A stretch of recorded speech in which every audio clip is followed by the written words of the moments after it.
la France qui fut une puissance musulmane, la Hollande était une puissance musulmane, la Grande-Bretagne était une puissance musulmane, qu'on continue à se poser la question du lien entre ces trois puissances au 19e, 20e siècle et l'élément islamique. Attendez, excusez-moi, j'ai dû sauter une case, je ne vois pas à quel moment la France a-t-elle été une puissance musulmane.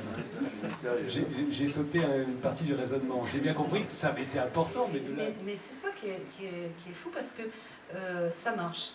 Et ça, c'est une vraie question. Pourquoi ça marche? Et je pense quand même que la classe politique a une responsabilité. Les maires, quand j'ai eu un entretien avec M.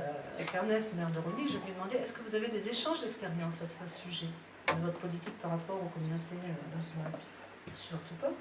Chacun pour soi. C'était quelqu'un de très franc, il faut lui reconnaître ça, il faut lui rendre cet hommage.